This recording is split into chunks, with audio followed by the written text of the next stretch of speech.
I don't want to I don't want to mispronounce it. I would like to thank Universitas Mohamuyada Jember for this opportunity to be with you. But of course, I'd like to say thank you also, my profound gratitude to our campus executive director, Dr. Renato Salcedo, for the opportunity to be of service to our fellow teachers, not only here in PSU, not only here in the Philippines, but most importantly, with our colleagues in the profession in Indonesia. I am only given an hour, Ma'am Lai, I believe so. So I have to keep the ball rolling, and please feel free to interrupt me if I uh, am about to have my time finished. I Yes. have to discuss a topic on pedagogical approaches to literacy, and I'd like to connect it to how teacher quality matters in terms of delivering literacy, and especially so in the art and science of teaching. So, before I continue, I'd like to give a disclaimer that I do not own all the things that I will be telling in this presentation. I would like to give credits to where credits are due. I believe that I like to acknowledge the references that I have used in the crafting of this presentation. Now, I believe, Ma'am Lai, and the rest of our friends, that we have already been hearing a lot of things about pedagogy, about literacy, about the importance of teachers, and not only the importance of teachers, but the importance of their qualifications in terms of delivering quality instruction to our students. But then again, here is my friend Alvin Toffler, who reminds us that even if we know a lot of things already, we have to be a little modest because for him, according to Alvin Toffler, the illiterate of the 21st century are not those who cannot read and write.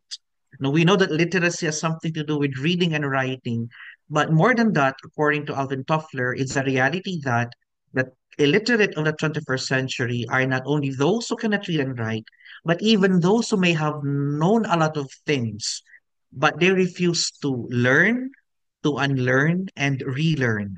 What do I mean by that? It means that even if Dr. we know a Juan? lot of things Excuse me, already, Dr. Juan? I'm yes. sorry. Yes, I'm really sorry to interrupt, but your presentation, I think it's not in the presentation mode and everyone can see the notes here. So Oh, maybe you okay. can And set it anyway, in I don't have any presentation notes. mode. I'll try to Oh, stop it yet. I'll stop it yes. first, rather. All right. Thank you for that, ma'am. I appreciate it. It's a good thing I did not put Okay. any notes. All right. How about this one? Can you see it? Do you see the same? Yes, this one is really clear now. Thank you so much. No longer the presentation part, the notes part. No, this is the presentation mode, and we can All right. see the slide very clearly. Thank you very much. Thank you, ma'am. I appreciate it. All right. So moving forward, as I was saying, maybe we may know a lot of things already, but there is such thing as lifelong learning. And one characteristic of a lifelong learner is that a lifelong learner knows when to suspend his belief or suspend her belief for the sake of knowing a lot of things. There is an adage here in the Philippines that goes, the more you know, the more you do not know. And so every time we gather for conferences like this, it's an opportunity for us to learn, to unlearn, and relearn so that we would not belong to those whom Alvin Toffler said as the illiterate of the 21st century. So as I move forward, now let's try to define what literacy is. We first look at the traditional definition of what literacy is. In the ancient times, people defined literacy to be just the ability to read and to write. It's just the sometimes they have to add another R, which is arithmetic. It is the basic use of reading, of writing, and of arithmetic. Simple as that. Literacy, in another sense, is that you are literate enough if you know how to count, if you know how to read, if you know how to write, and that's it.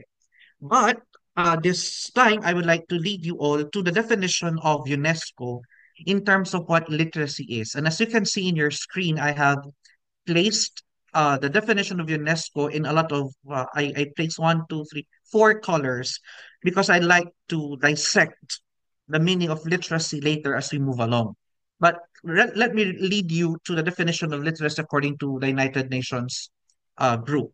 They said that literacy is a means of identification, that's the first one, We need to identify. What do we need to identify? We'll find out later. Number two is a means to understand. Number three is a means to interpret. Number four is a means to create. And number five is a means of communicating. So that's it. When we say literacy, first and foremost is that we need to understand it as a process, as a strategy to identify, understand, interpret, create, and communicate. Now, the next point in the definition of UNESCO is this. What are we going to identify moving forward? We are going to identify these things, interpret, understand, create, and communicate these things in a world that is now characterized by fast dynamic or dynamism. The world is changing so fast, such that what may be trending now in this particular time might not be trending in a few minutes or a few days as we are talking as of the moment. We are increasingly, the world is increasingly demanding and changing in terms of its digital nature. That is why literacy is not only simply reading and writing or computing or understanding the process of the three, but also allowing these skills to to be a part and parcel integrated in a digital text mediated information rich and fast changing world where we are at the moment. So that's the first part. Moving forward with the definition of UNESCO, they said that literacy is a continuum of learning and proficiency. Learning and proficiency from what? In what? To what? In reading still, in writing still, and in using numbers. That is to, for us rather, to use it, as I've said earlier, we are lifelong learners. We are obligated and mandated to use reading, writing, and arithmetic throughout our lives. Because whether we like it or not, it is a part of a larger set of skills. And these skills include digital skills, include media literacy, education that is used for sustainability, for development that is sustainable, and for global citizenship, as well as job specific skills. And finally, UNESCO said that literacy skills are expanding and evolving time and time and time again. It is an unending process of evolution. And what is this evolution all about? It is about people changing in terms of engagement with information and learning through digital technology. So if you try to look at the definition of UNESCO of what literacy is, it sounds so gigantic. It looks so terrifying because it's quite lengthy. But let me show you an outline of how UNESCO did it. The green color, the first one, in terms of interpreting it, identifying literacy, um, understanding it, creating it, and communicating it, has something to do with reading and writing proficiency. In terms of the fast changing world, this calls for us to equip ourselves with digital literacy. In terms of the continuum of learning and proficiency in reading, writing, and arithmetic, and in terms of the use of digital skills and media literacy and global citizenship for sustainable development, these things lead us to critical thinking and comprehension, to communication and collaboration skills, and this is important. The call of the times now in pedagogy is this: the inclusion of social emotional learning and soft skills, such as empathy, leadership skills, understanding. The soft skills refer to those emotions which are used to be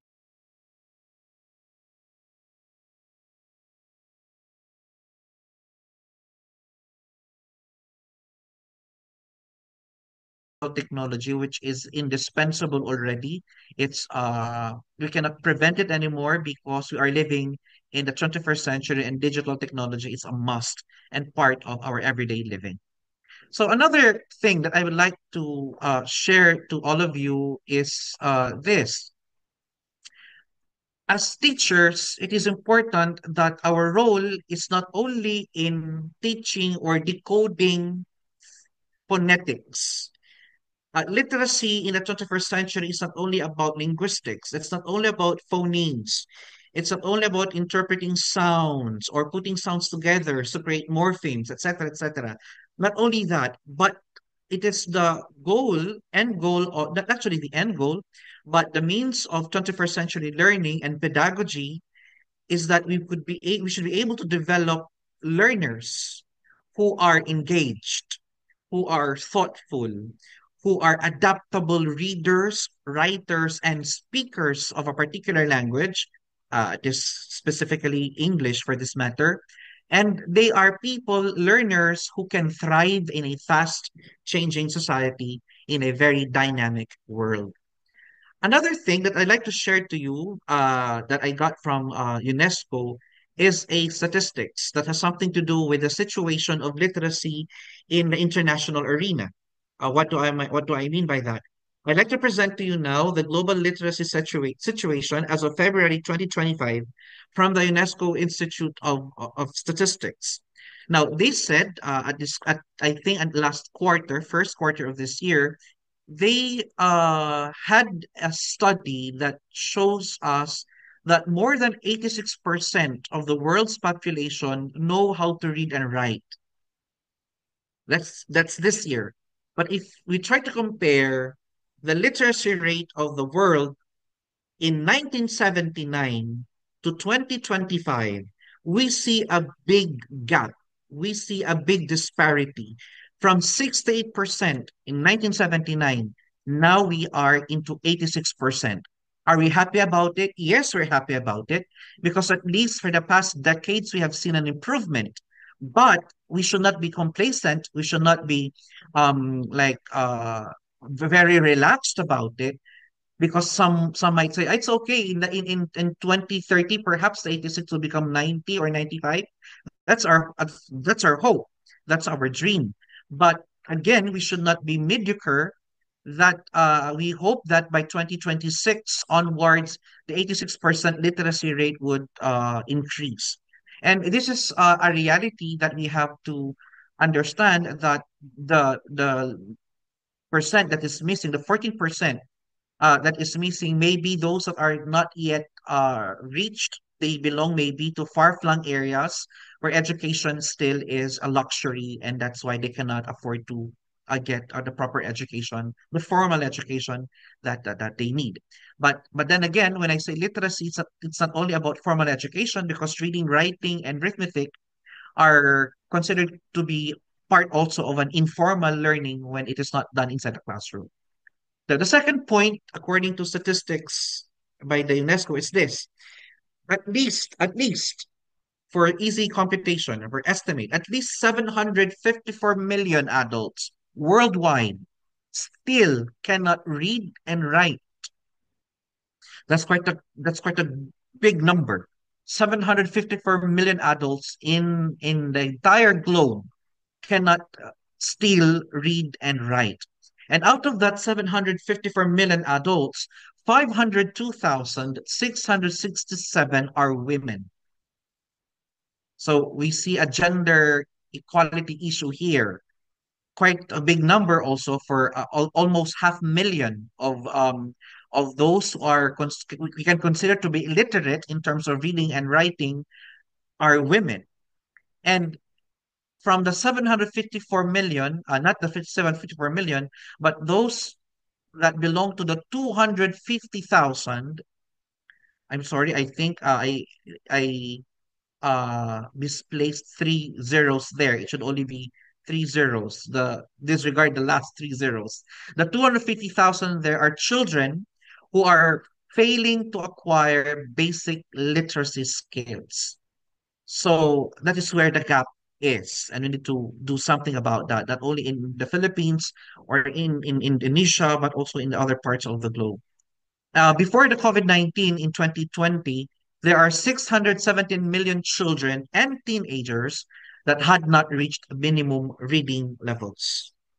And this is quite alarming, right? So, with that, I would like to remind everybody that literacy is more than just a right to education. You see, I repeat that literacy is not more than just a right to education. Because if you try to ponder and reflect upon the realities I've said a while ago, we would be able to understand that literacy empowers people and frees them from the bondage of ignorance. Literacy is a weapon to free yourself from the darkness of unknowing things to the light of education. That's why it's important to involve ourselves in literacy. Here in the Philippines, our parents and even our ancestors would always remind us that the greatest treasure that they can leave us is not wealth, but education. The greatest treasure that we can transfer to and transmit to the next generation of Filipinos is not only in terms of material wealth and a good economy, but also of good and high level of literacy rate in our country. Second point is this: literacy improves lives. How does it happen? Because every time we learn, every time we engage ourselves in education, be it in pedagogy or andragogy, which is adult learning, we increase our participation in the labor market because of course a lot of companies would look for literate job seekers. We can expand our capabilities. We can reduce poverty because one way to get out of poverty is to educate ourselves and get ourselves good paying jobs. We could also affect literacy could also help us positively in terms of health and sustainable development because again the greatest weapon that you could have against ignorance is literacy. And again, as a gender equality advocate myself, literacy can make women empowered. And when we empower women, there is a ripple effect in all aspects of human development, of movements in human ecology when we try to empower women, because women also have the greatest potentials that they can do and contribute to society. Now, I'm done with the definition of what literacy is, the importance of literacy, and at the same time, the statistics that have something to do with literacy. Now, let me point you, dear friends, to the second part of my discussion, which has something to do with pedagogy. All right. What is pedagogy? Of course, as teachers ourselves, we understand that pedagogy is the art and science of teaching. No question about that. That's simple as that. Now let's try to dissect it. When we say teaching is an art, pedagogy is an art, we are referring here to the reality that teaching needs skills. And these skills are not innate. These skills must be developed, these skills must be taught, these skills must be nurtured so that there is a transfer of skills from the teacher to the students. And when we have to transfer or transmit skills, creativity is the number one key factor that we need to consider. Why? They say, I remember my former teachers in college when they told me that JP teaching is 99% preparation. Sorry, 1% preparation and 99% theater arts. Let me repeat that. Teaching as an art, according to my college teachers, is 99% theater arts and 1% preparation. Why? Because when you are a teacher, even if your head is full of knowledge, even if you have a lot of information that you can share to your students, but if you do not have the skill, the proper skill to to put those knowledge in you into exciting and interesting activities where your students would be able to learn, then the knowledge becomes useless. You see, that's why the teacher should be a good actor or a good actress when you're facing your students because your aura affects the learning development inside the classroom. So teaching is as an art focuses on creativity, on judgment, and our ability to connect with our students in various ways. If you're a teacher, you should know how to dance with different dance steps, so to speak. That means you have to have the ability to have good relationships with your students in a multifaceted way, in a diverse way. The art lies in our ability to adapt, in our ability to inspire, and our ability to foster learning in a changing classroom atmosphere, and at the same time in making learning personalized in terms of the activities that we give our learners. So that's pedagogy as an art, or teaching as an art.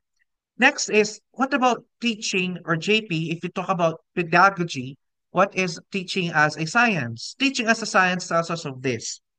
As an art, I have the skill. But as a science, I have to remind myself that there are theories and principles of how should I have proper classroom management. How should I call the attention of a student who is misbehaving? What is the process of addressing a particular issue in the class? In other words, teaching as a science tells us we have to apply evidence-based practices and research-supported strategies so that the way we deliver our skills would be based from proven strategies to make teaching and learning effective. So psychology comes in a pedagogy, in teaching as a science, because it tells us of the cognitive abilities of our learners. How could we get not only their motivation to be increased, but also have their attention um, uh, in a way we get them motivated and engaged in the classroom. Now, we try to combine teaching as a pedagogy, or the pedagogy of teaching, into two. It is not enough that you know that teaching is an art. It is not enough that you apply teaching as an art. It isn't enough that you know that teaching is a science and you know the concepts of teaching. A good teacher does not end with teaching or using pedagogy as an art and a science. A teacher must have mastery. And when a teacher has mastery of what he is teaching, by that I mean the field of specialization that he has.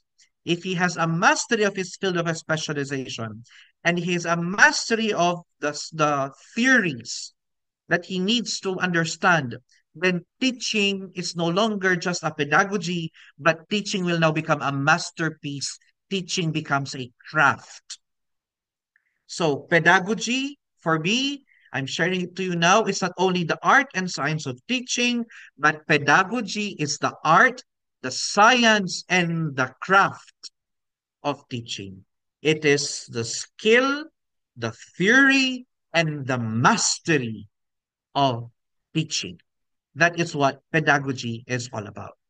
Moving forward, so you know what literacy is already. We have reviewed the concept of literacy. I've given you a glimpse of what pedagogy is all about. Now let's try to connect these two terms. What are approaches that we can do so that the reading and the writing plus the arithmetic skills of our learners would be improved? The answer is, let us try to look at the pedagogical approaches to literacy. And there are five approaches or strategies that we can do. The first has something to do with, I mentioned it a while ago, phonics-based instruction. The second is whole language approach. We have balanced literacy, we have critical literacy, and culturally responsive literacy. Let's try to go over them one by one. First, what do I mean when I say phonics-based instruction? With phonics-based instruction, of course, from the term phonemes, the sound, the basic unit of sound, phonemes. It is actually a method of teaching, reading, and spelling that focuses on the relationship between the letters and the sounds. They say that language is arbitrary. It is where phonetics comes in. Now, how will we do phonics-based instruction? First, as teachers of language or of a verbal communication, it is important that we focus on sound and letter relationships.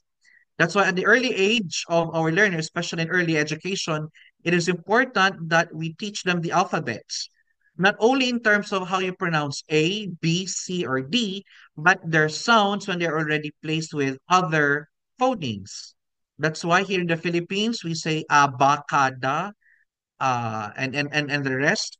Some language teachers would enunciate the sounds of d, s, something like that in phonemes, because that is where learners, or especially those in early childhood education, it is where visual learning and auditory learning become twin, because they try to associate the symbol through the alphabet and the sound through the phonemes. The second thing about phonics-based instruction is that it is very effective for our learners in the early grades, particularly for pre-elementary. And again, this is where early childhood comes in. And at the same time, for struggling readers. I'm not quite familiar with the situation in Indonesia, but here in the Philippines, we had the PISA, the International Assessment for Literacy. Part of it is a reading, and we have students who are already in high school, in the secondary level, who are categorized under struggling readers to non-readers. It's a big problem that we need to face, and we're trying to solve that here in the Philippines. And we need to go back to basics and try to reorient them in terms of phonetics and the basics of reading. The strength here, if we, at an early age, we try to have a strong foundation on phonetics-based instruction, is that we build decoding skills systematically.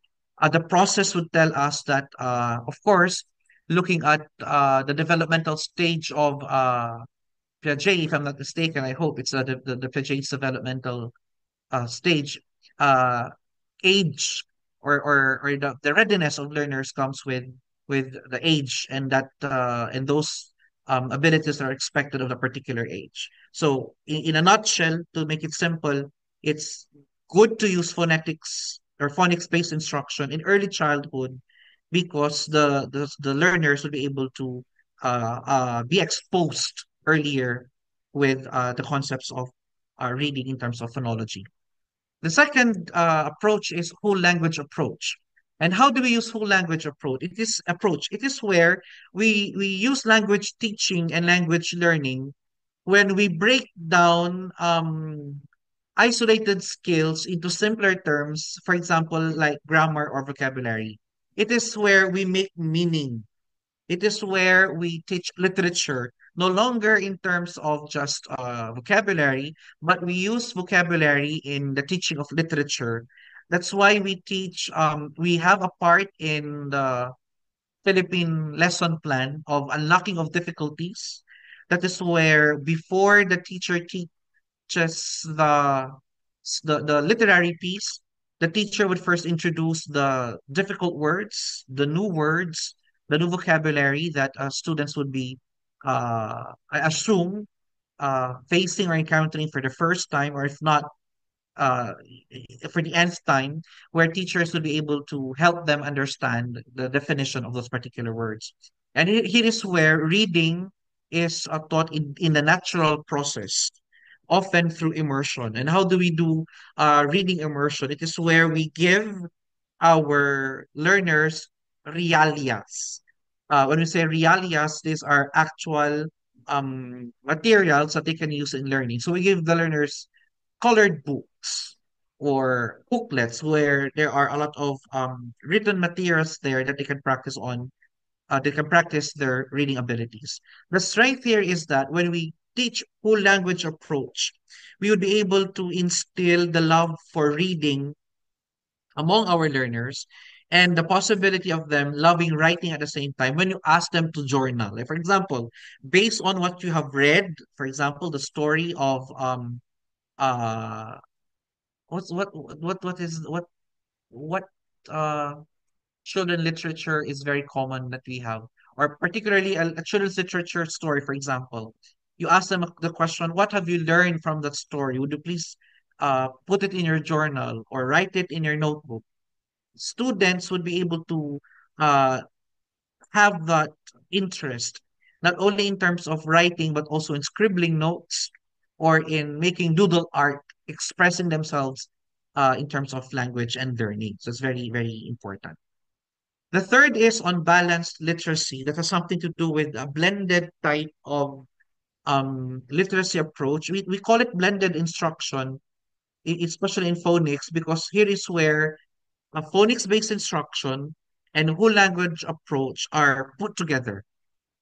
Okay, we combine phonics with whole language. That's why, the example, uh, the teacher will write sentences on the board or provide a reading material to students, and the teacher will do it this way: class or students, repeat after me. Once upon a time, so the students would follow. So even if the students or the learners do not yet actually have the full 100% idea of how to pronounce the words that they are seeing, but with the assistance of the teacher, when they hear the teacher speaking, then they would be able to imitate what the teacher is saying. Then they would be able to understand what the teacher is trying to say. All right. For the meantime, I'm sorry, I have to look. I have to click on the chat box. All right. I'm sorry. All right. Okay. Moving forward. Um, what we do is imitation. Teacher starts it, and the learners follow after teacher. That's balanced literacy. And then the strength here is that we provide flexibility and differentiation. Where is flexibility and differentiated activity done here?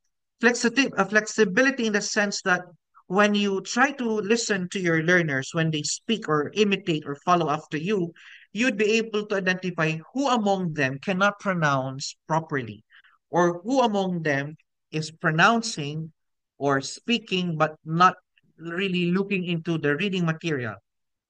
Differentiation comes in when you see that there are students who get excited and they know how to read already. They would join the teacher.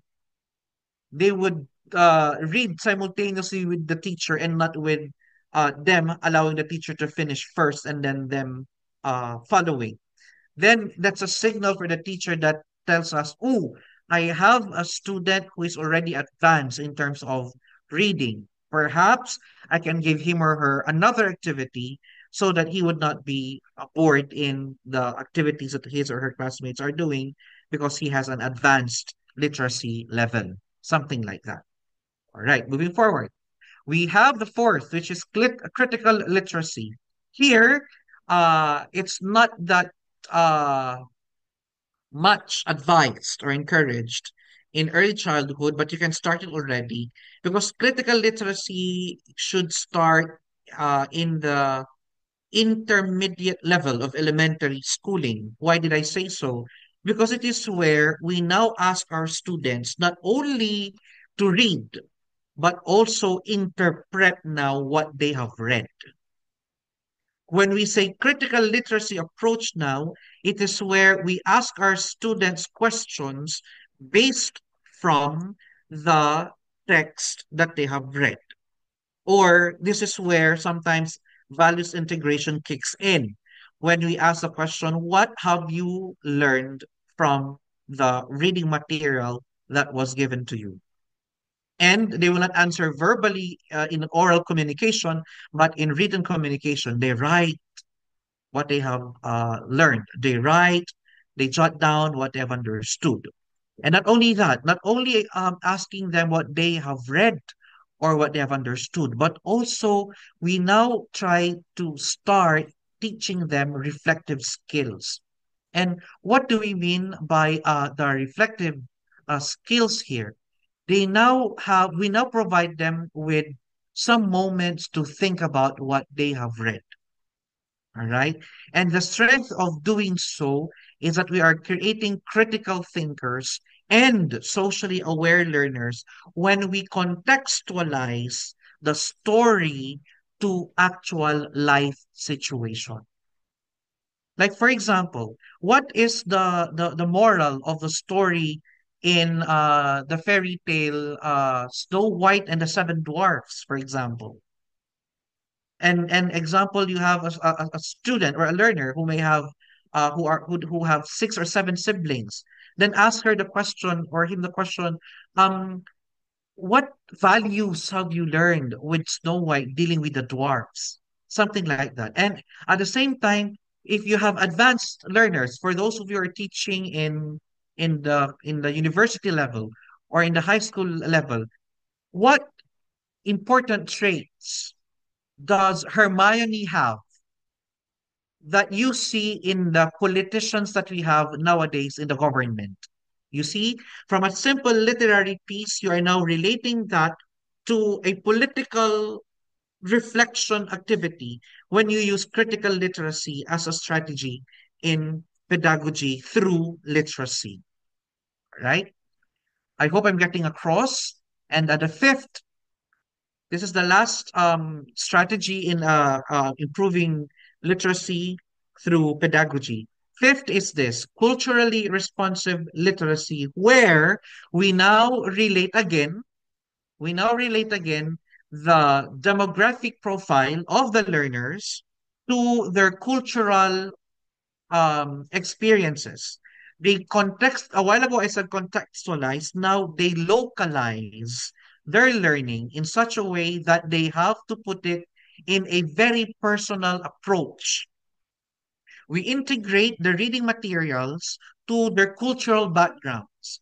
Like, for example, what we do, I know Indonesia does this, and Philippines also, we also do it, that we now provide not only in English subjects, but also in science subjects or in mathematics subjects, particularly that in problem solving skills, that the names are no longer westernized. The names that we use in examples are now Filipino names. The situations that we say are now Philippinized. Like we do not say a car traveling 40 kilometers per hour. We would say now a tricycle traveling 40 kilometers per hour. So you see, we try to relate the material to the local experience of the learners.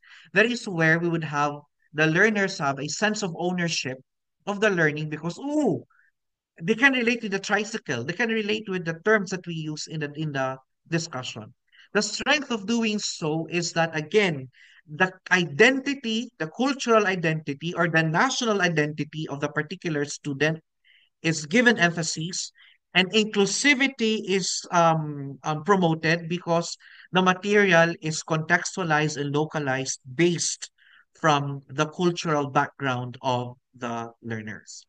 So that those are the five strategies. Because of the lack of time, I will not be able to discuss it further. But then again, I hope I could give justice to the 60 minutes that you have given me. I already consumed 41 minutes. I am still on the slide number 14, so I'll try to make it fast. Ma'am Lai, 1 hour, right?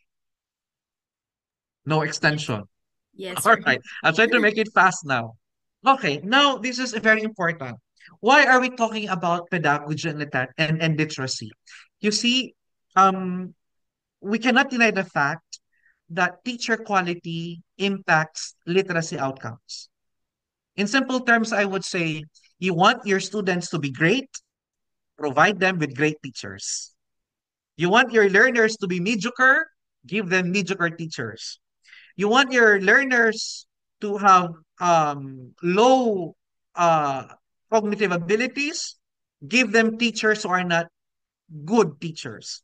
But when I say good teachers, it's not only teachers who are graduates of their doctorate degrees. I'm telling you a reality. Even PhD holders are not good teachers. Because again, even if you're a doctorate degree holder, if you did not master the art, the science, and the craft of teaching, which is pedagogy, it's useless. There are a lot of studies already, as you can see on your screens, that tells us that teacher quality is important. According to Rice in 2003, she said, teacher quality matters. It is the most important school-related factor influencing student achievement. And Cherry et al. In 2014 tells us that highly effective teachers contribute to highly effective graduates.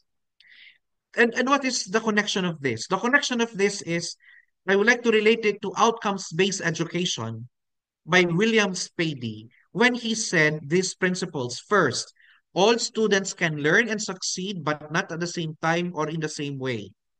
The role of the teacher is very important, therefore, because because since learners cannot learn at the same time, but they can succeed, but not at the same pace. The role of the teacher is very crucial and important in assisting learners get them into track. Next is successful learning promotes even more successful learning. If our teachers would be able to provide an environment that is not toxic and friendly, then learners would be relaxed and be motivated in terms of their learning. Yesterday, I was with the Linguistic Society of the Philippines and we had an international conference. And one of my points there is that for learning to take place, environment, the classroom environment is very important. Okay. And lastly, in terms of this, it is very important also. Schools and teachers control the conditions that will determine whether the students will be successful or not in school learning. So, you see three words in red: can, more, control. Can represents constructivism. More represents the motivation theories. And control tells us of John Dewey's experiential learning. All these three things, constructivism, motivation, and experiential learning, all these things are in the hands of teachers. So therefore, dear teachers, teaching remains to be the noblest profession. And as profession, teaching compels us to think. Teaching compels us to use our cognitive abilities. We do not want teachers who are not intelligent. I'm sorry, but I'll be frank about it. We want intelligent teachers because if our teachers are not intelligent, then our learners will not be intelligent themselves. And that's reality. Therefore, the teaching profession is rooted in our ability to understand. And it does not end there. In our ability to comprehend, understand, and at the same time, transmit the knowledge to our learners. So, at an intelligent teacher, it's not a teacher, it's only a graduate of a high degree course, but a teacher who knows how to transmit knowledge to learners, and he can tell students why is there a need to learn. Second point is this. If teaching compels us to think, and it is in our ability to comprehend, we have to be reminded time and time again that we cannot give what we do not have. I cannot be a good teacher if I do not involve myself in activities that would make me become a better teacher. And then again, teaching as a profession tells us that we have to embrace it as pedagogy, the art, the science, and the craft of teaching. Another study is this. What makes a good school? What makes Universitas Muhammadiyah Jember and Pangasinan State University great universities? It's not the school. It's not the student. Where is our greatness coming from? It's in our classrooms. In our classrooms. And not the class size, not with the way we group our students, not with the way we categorize their learning abilities, then where the greatness of Universitas Muhammadiyah Jember and Pangasinan State University is in rather focusing our initiatives through our teachers. We need to focus on our teachers most of all. I like this study of Sanders and Rivers. I'll cut the long story short. The story here is this.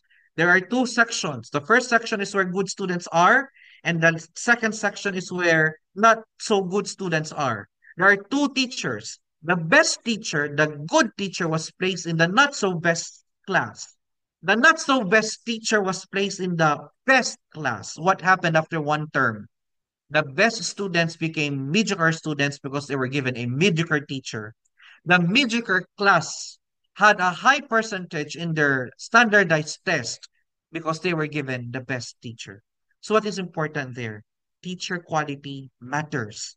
In the Philippines, we have new documents showing that we have to make sure that students who would like to take teacher education courses should undergo a rigorous process before they be accepted to teacher education institutions. Why? Because we want high quality teachers. We have several laws in the Philippines that tells us that teachers should be passers of licensure exams so that we are confident that they know what they will do, that they know how to train learners become great.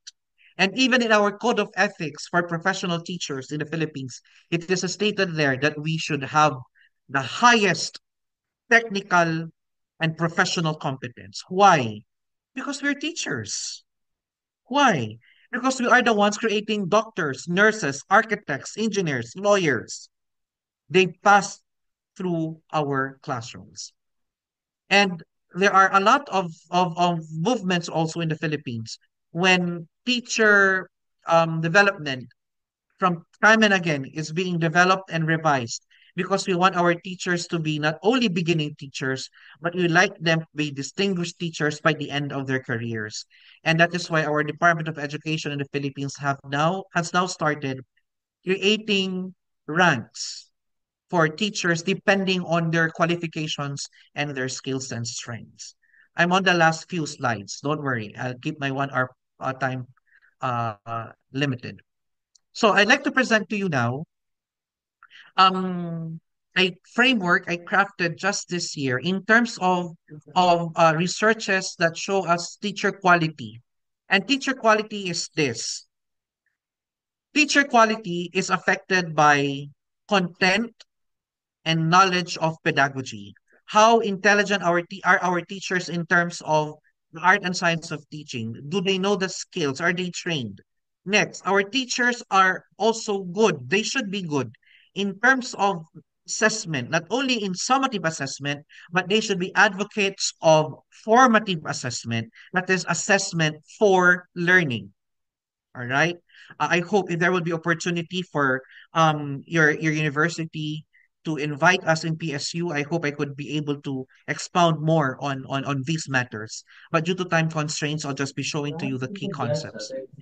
Another thing is that on professional reflection and growth, this is also very important. When teachers are given the opportunity to reflect on how they teach also, you see, teachers should also be given feedback on how they are doing. Are they doing well? Are they not doing well? Then we have to address the gap if there are. There should also be the importance of a classroom environment. Quality teachers create inclusive, motivating environments because teachers foster a culture of a happy reading and happy writing atmosphere through enthusiasm and high expectations. And if our teachers have these four things, these four factors, and these four factors are affecting the teacher quality, then no doubt student quality will improve. And if student quality improve, we will have a good reputation of what our school is. And the external environment, our stakeholders would say, students there are good. Or in other terms, they would say that university is good. Not only good, is one of the best universities. Universitas Muhammadiyah Jember is one of the greatest universities in Indonesia. Why? Because they have great students. What makes great students? What contributed to their students being great? They have great teachers. That's my point in this framework. Another framework I would like to show you is this. I crafted this again this year when I talked with the faculty members of our state universities and colleges when we had a conference. I call this my pre-service teacher quality framework.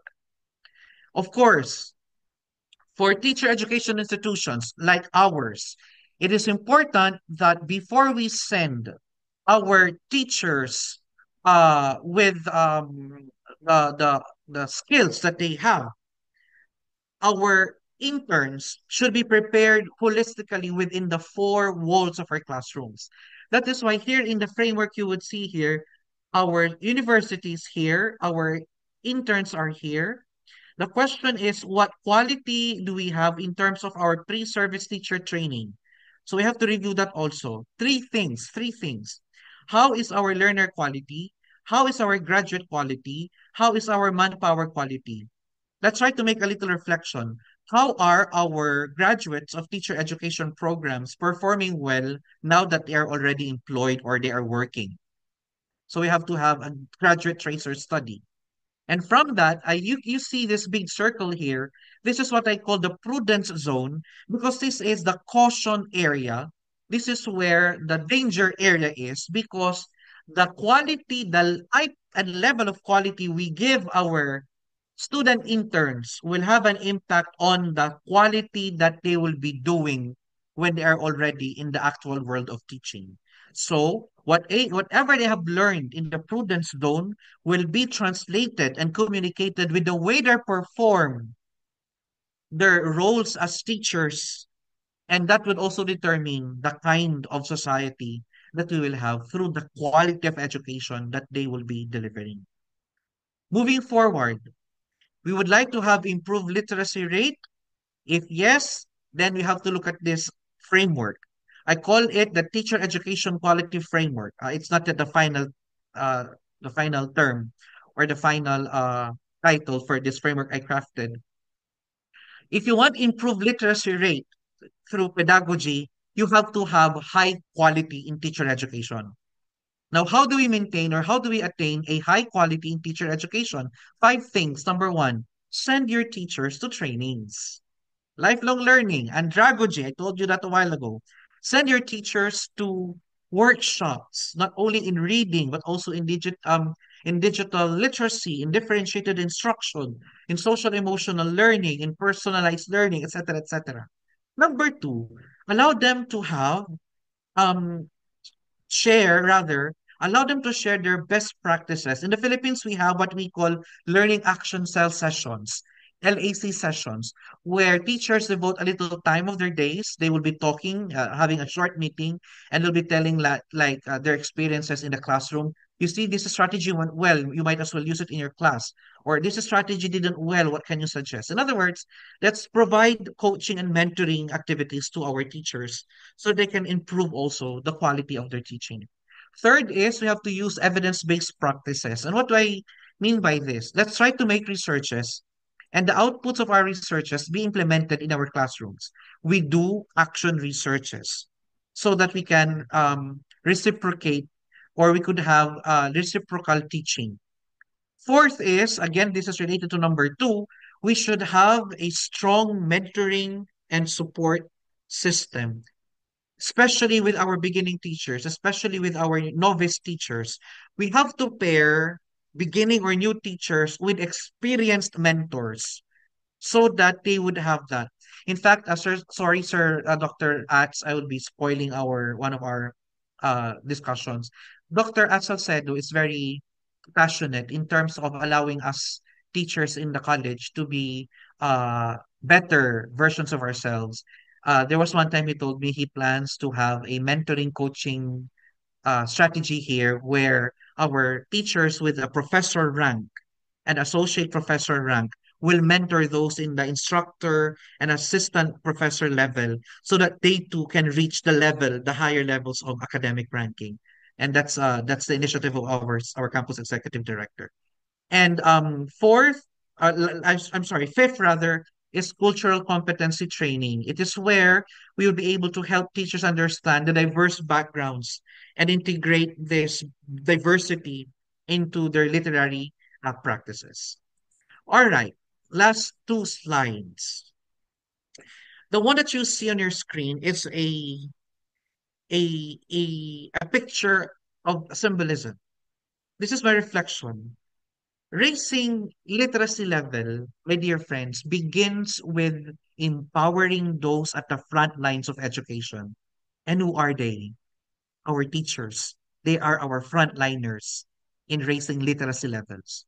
No curriculum, however advanced that curriculum is, no syllabus, even how good and great that syllabus is, and no method, however promising that method is, can succeed without well equipped passionate, and reflective educators and teachers leading the way. It's the teachers that makes the difference.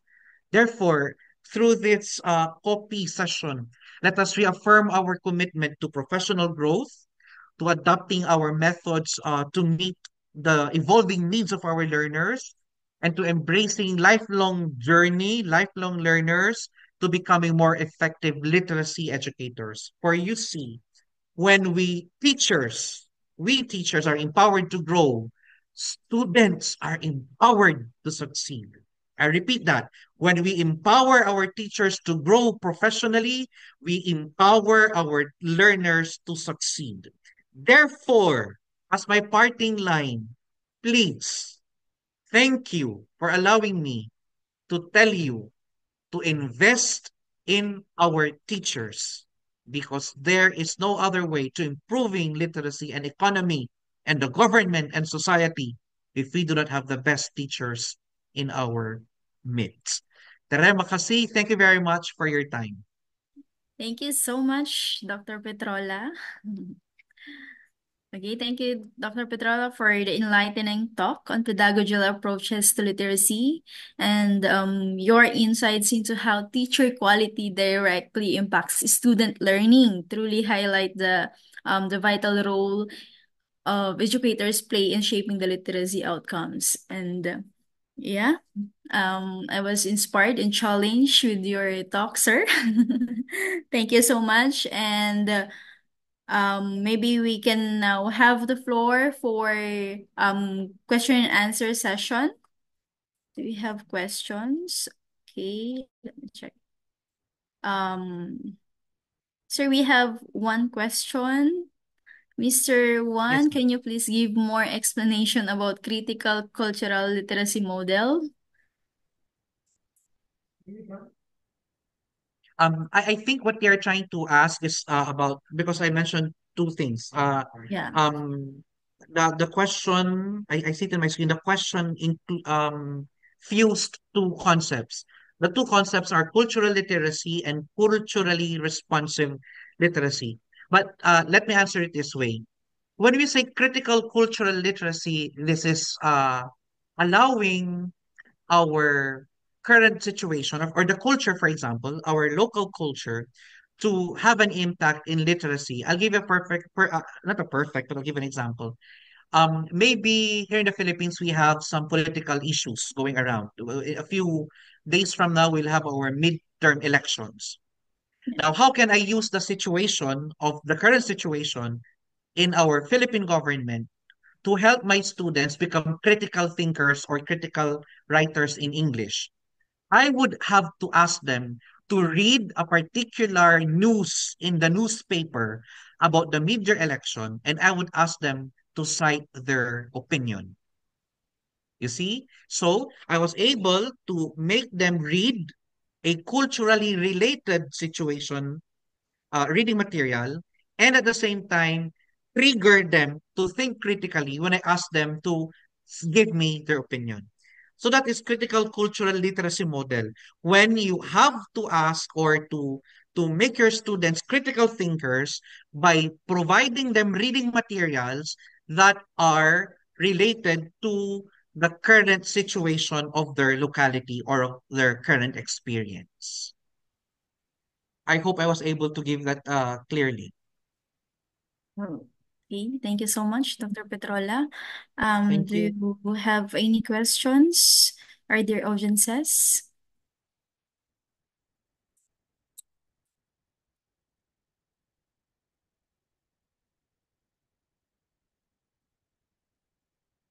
Do you have any questions? Okay, so if there are no further questions, we will now conclude the Q&A session. So may we give the floor to Miss Inda or to our Master of Ceremony. Yes, thank you so much, Miss Lai, and Thank also you. Dr. JP. Maybe the comedy has another thing to say here, Ibu Anita. Okay. Sir Dr. Juan would you please would you like to open your camera first because we as the committee want to give the is that the intellectual this one the intellectual copyright from Minister of Copyright Indonesia. So to all the presenters, we hope that the certificate will be useful and beneficial. And this one is the certificate. And it also uh, belong to Dr. Juan Primitivo. Hopefully that this certificate beneficial for you as our keynote speaker and to all the keynote speaker and also to the invited speakers. Thank you very much, Dr. Juan. That's a very insightful material for us as our Thank teacher you. and training education faculty. And that's really wonderful material and also wonderful presentation from you. We really hope that actually you will have you will give us more explanation on that kind of literacy and also for the teacher education. Thank you very much for today. All right, so that's it. We have two keynote speakers presenting their speech. Thank you so much, Ibu Tias and Dr. JP Petrola from Pangasinan State University. It's a wrap for COPY 2025. I hope to see you again next year. Thank you so much for attending. Thank you, keynote speakers. For thank you for the audience and for the organizing committee. And for your certificate, it will be sent directly to your email. Please check on the draft. And if you have any revision, you can contact the organizing committee. Thank you so much, everyone. See you again next year. Have a good day. Oh, I'm really sorry. I forget. Thank you very Did much, we Miss take Lai and pictures also together? Dr. Juan. And I really hope that everyone can open their camera for the screenshot. All right. Thank you. If you are available, please open your camera. We are going to take the screenshot for documentation. Sir, Yeah. thank Okay, you. first slide. Wait a minute.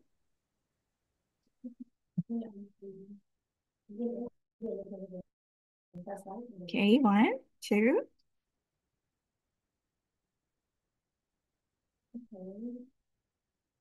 All right, second slide.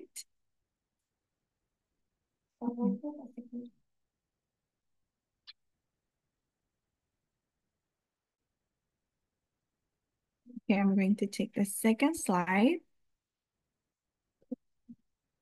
Yeah, and now the third one.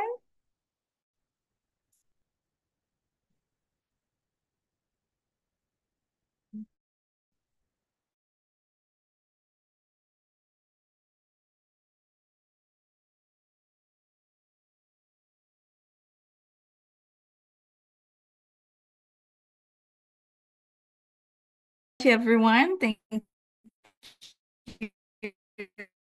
Here.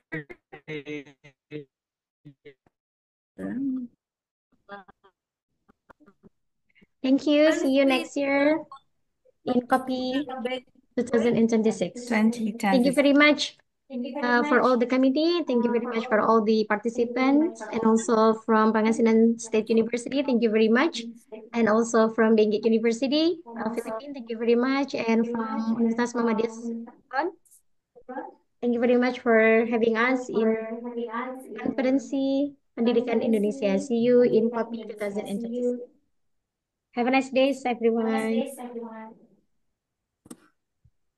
Miss Anita, when will we go to PSU and Banquet? Wow. Yeah, hopefully soon, Boo. Thank you, everyone.